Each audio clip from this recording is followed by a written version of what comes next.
नित्यानन्देश्वर समारम्भां नित्यानन्देश्वरि मध्यमाम् अस्मदाचार्यपर्यन्तां वन्दे गुरुपरम्पराम्.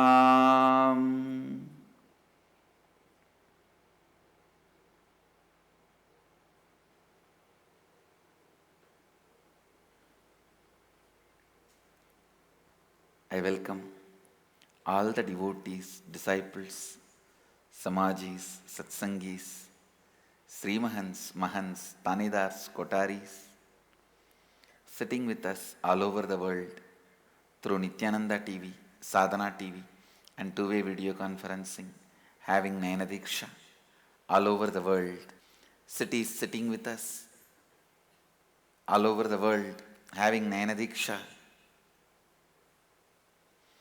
Toronto Adinam, Los Angeles Peetam, Houston Kalahasti Adinam, Oklahoma Somanatham, Singapuram Charlotte, Srisailam, Phoenix, Kanchipuram Adinam, Hyderabad, Guptakashi, Jorpatti, Nepal, Markham, Canada, Sugarland, Texas Adinam, Guadalupe, Rameshwaram, Pudukkottai, Nithyanandeshwara Temple, Warrington, UK, High Pine, North Carolina, New Jersey, Omkareshwar, Seattle, Chidambaram, Hong Kong, Sirgari, Ohio, Prayag, San Jose, Madurai, Amersfoort, Netherlands, St. Louis, Tirumala Adinam, Kuala Lumpur, Palani Adinam, Los Angeles, Hollywood, Grasse, France, Kathmandu, Nepal, Woman, Sivagangai, and Oklahoma, Somanatham is celebrating 8th year anniversary today. Blessings to Oklahoma Temple. Great. I accepted all the Nivedyams you offered.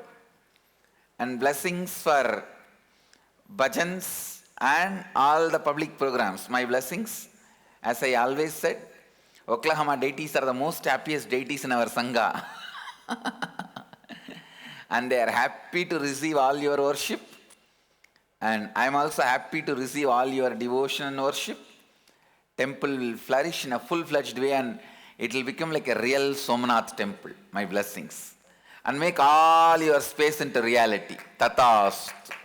Be blissful. Yes. And I also have some more temple announcements. November 4th, Mahaparinirvana Day, when my biological father achieved enlightenment and left the body. So we will be having a program, Mahaparinirvana Day. It will be, I think, Tuesday. Am I right? Tuesday. We will be having Maheshwara Puja. And November 14th, Friday, Kalabhairava Ashtami, we will be having a special Kalabhairava Abhishekam. And he will be decorated with a silver kavacha. You can have darshan of Kalabhairava.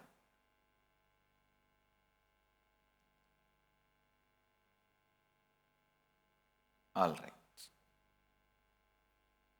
This time we built Samadhi for my biological father and grandmother, maybe both Mahants, Bidadi Mahant and Tiruvannamali Mahant, if they plan. All the Swamis we can all go there, including me, and have Maheshwara Puja there. In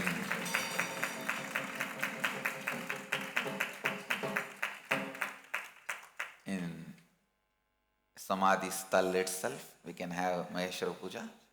And we have also built Samadhi for, I think it's happening, Samadhi for both the Gurus, Raghupati Yogi and Kuppammal. For both, we are building a beautiful stone Samadhi. First time I am offering my gratitude to them in some form. I have not done anything to show my gratitude to them. So all the ashramites can have the darshan of both our Paramagurus, your Paramaguru and my Guru's Samadhis. Let's come to today's satsang. First thing I want to tell you guys, the more and more I am studying about these Cambodia temples to explain to all of you, the more and more I am getting addicted. I have to use the right word, intoxicated. I'm just getting intoxicated, overwhelmed, just by reading about those temples. You see, Cambodia is not new for me. Even in this body I visited just few years before and spent a lot of time. But now when I am sitting and studying to present to all you guys, this is the word I have to use.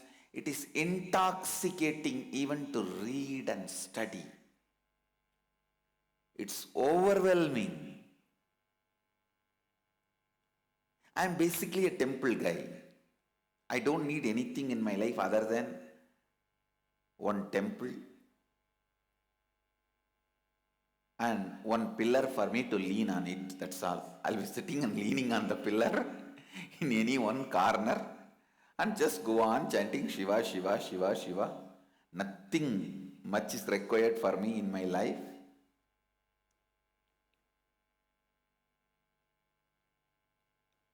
When I feel I sat too long, I'll just go around the temple. When I feel I walked enough, I want to sit, I'll sit in that corner again and chant Shiva, Shiva, Shiva.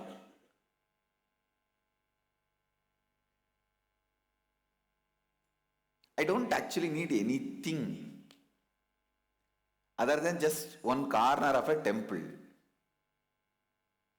I can spend my whole life just sitting in one corner of a temple.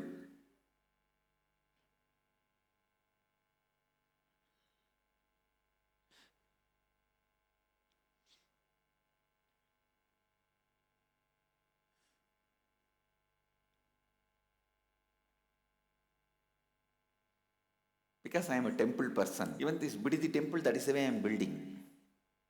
I am not building for anybody, I am just building it for me. So whenever I feel like walking, I'll just go around, go around, go around, go around. When I feel like sitting, I'll just sit and gaze the deity. That's all. If some temple allows me to spend my whole day, whenever I find time, in the temple, I will not even build my own temple.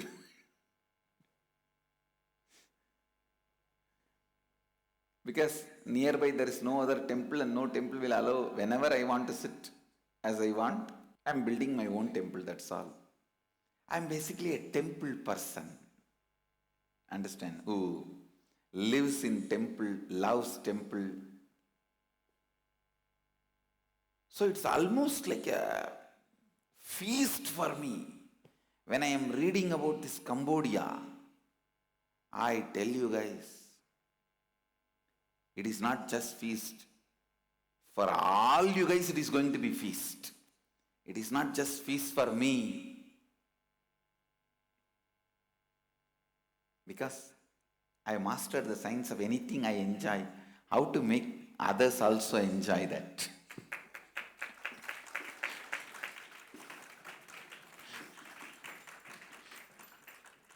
If I am enjoying Advaita, I know how to cook that and serve to you.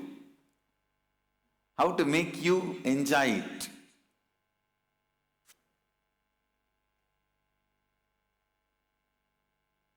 Same way, these temples,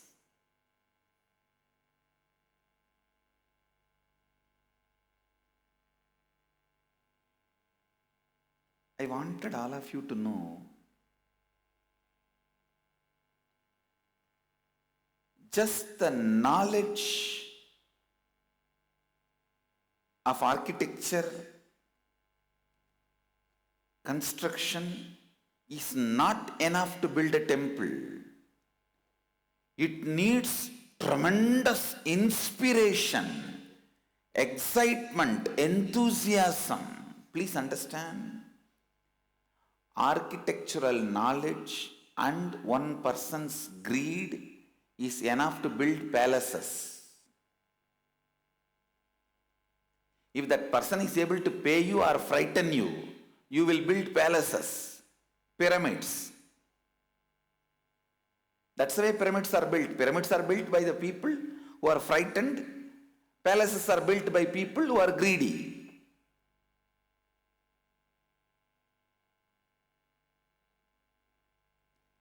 Palaces and pyramids and all can be built just by one king who is able to pay money to workers or frighten people to work and with little architectural knowledge.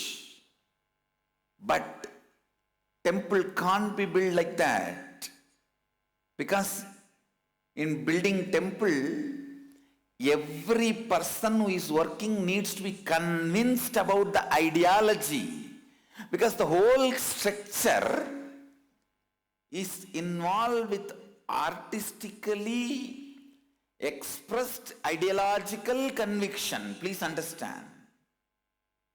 I am using a long word. Artistically expressed ideological conviction. The person needs to be an artist. He needs to have the skill to express his artistic visualized capabilities, his visualization, and above all, he needs to be convinced about the ideology from which those visualizations are coming out. I'll take the example of Angkor Wat temple, where around 3.8 kilometer length, Mahabharata whole scenes are carved, and 3.8 kilometer length, the Ksheerasagara Mandana means the churning of the Milky Ocean is carved. Let's take the example of that sculptors. 3.8 kilometer means, based on the way we are working with machineries, in those days without machineries, at least at a time,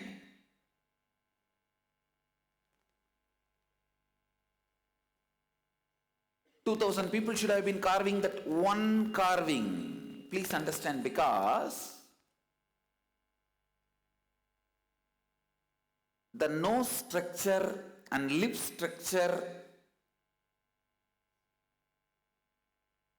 all that has to be done by one team.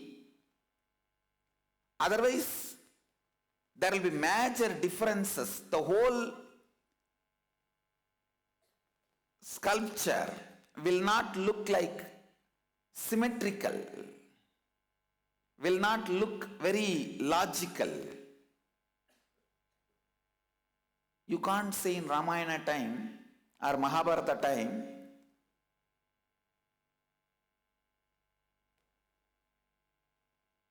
one group was having a nose different way, another group was having two head.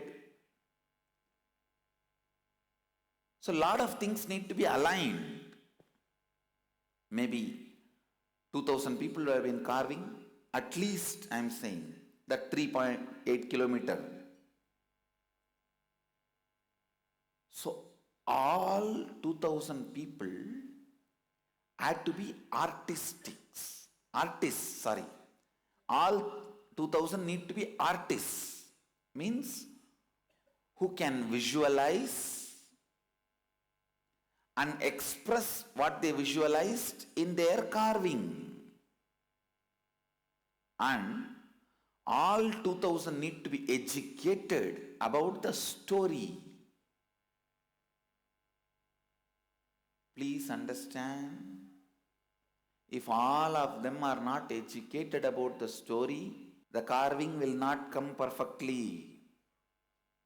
You can't say, this bit you carve, This man should look like this, and this bit you carve, this man should look like this. You can't give job like that for all the 2000.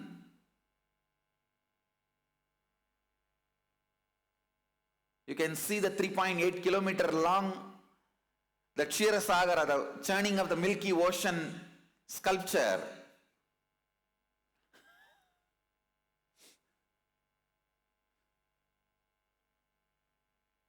You can't say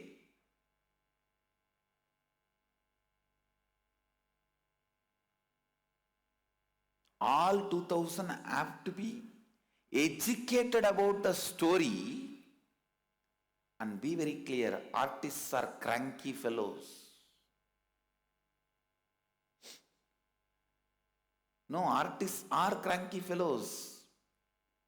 Maybe a Xerox machine will not be cranky, but a printer will always be cranky. Understand?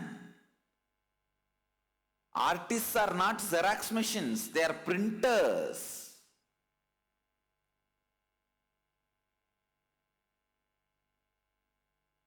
So artists need to be convinced about the visualization.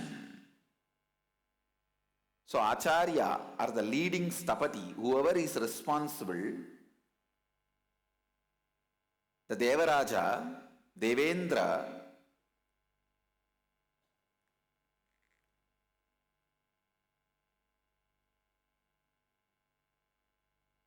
whoever is building, please understand, he has to convince all the 2000 people about that sculpture. And people will have questions. Who knows whether it happened or not? Why are we spending our time? And one more thing, carving is a very difficult job. Not like sitting and doing completion or doing some Advaitic visualization or doing some puja. Very easy. Just take a flower, soak it in the sandal, and while you are offering, you will also be smelling it. For a person who is doing this job, believing Advaita is very easy, because believing in Advaita is only going to make him live in a perfume and scent and a happy, comfortable life. But for a sculptor, that is not the case. Please understand, even now the people who work in stone, the stone sthapatis I have seen, don't live more than 50 years. Their average life is 50, because constantly the dust going and settling in the lungs. Now with so much of protection, in those days their lifespan is surely less than 30. Average lifespan. They all know they are going to die. And each time carving, it is physical hardship. Whenever you have a physical hardship and pain, you will question your very existence. Not just the ideology you believe, your very existence. Why am I alive? What am I doing? Why am I doing what I am doing?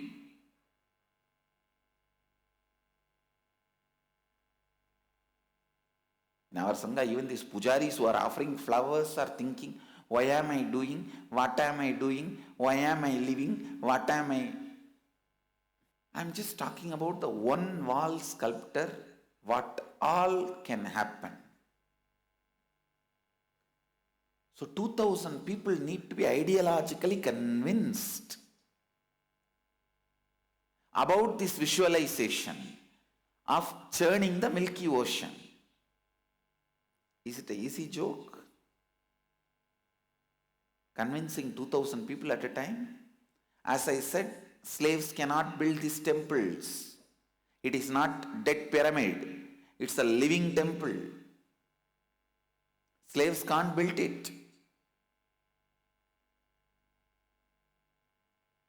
So all 2000, when they express the artistic intelligence from emotionally convinced ideological space. So all 2000 first need to be convinced about that Advaitic truth, then about this Purana, then that visualization has to happen in all 2000 in a same way, because there is no other model from which they can carve. I saw in the Facebook photograph of the first camera. Then which camera took the photograph of this camera? You can't have the photograph of the first camera, because which camera took? No.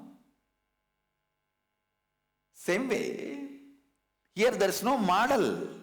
All the 2000 have to be made to visualize something similar, same. You can see the video of that churning the Milky Ocean of Cambodia, Angkor Wat temple, where the demons and gods have a distinctive but identical. You see, demons and gods have a different dress, but all gods have a same dress and all demons have a same dress.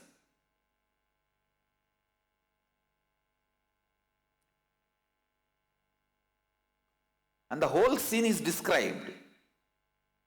Above angels, below the fishes and ocean animals.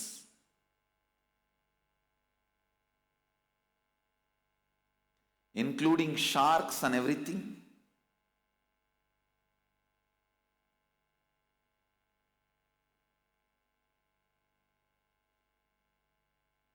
I am wondering, first of all, for 2000 people, they should have had a classroom. Without mic, how did they speak to all the 2000? Was it a batch by batch training?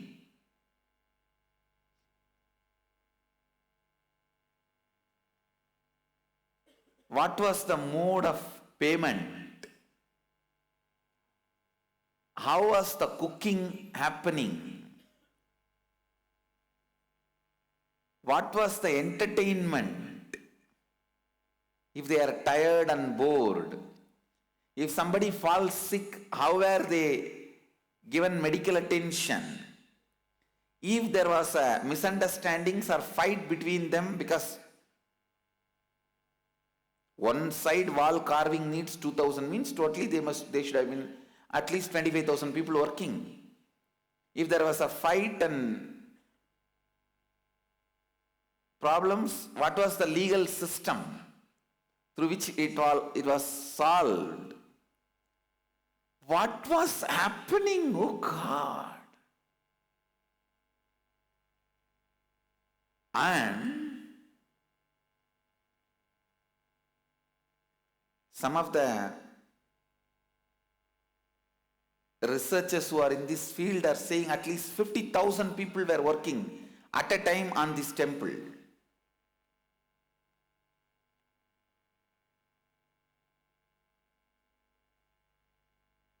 Understand, it means they will have to create a Sangha first, community, where this ideology is experientially lived. This ideology is experientially lived.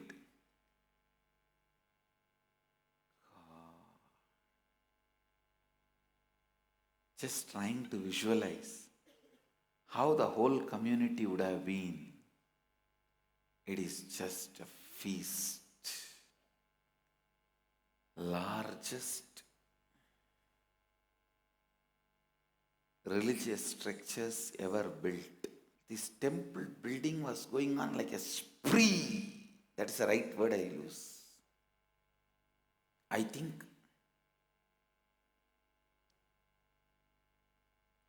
that kind of a Advaitic experience was showered on people Advaita was the lifestyle. I can say surely Cambodia would have been the enlightened civilization. Just an enlightened civilization. I'll continue expanding on wonder called Cambodia. It's a wonder called Cambodia. With this, I bless you all. Let you all radiate with integrity, authenticity, responsibility, and enriching and causing eternal bliss.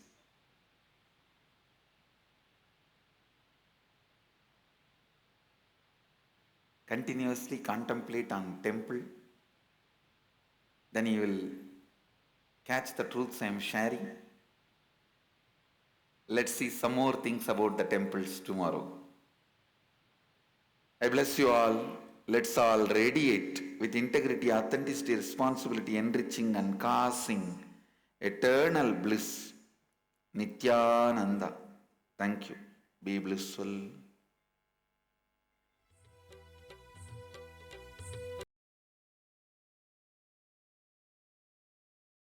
Nithyananda Dhyanapitham, Nithyananda Nagar, off Mysore Road, Bidadi, Bengaluru. Phone 08027279999. www.nithyananda.org. www.youtube.com/Life Bliss Foundation.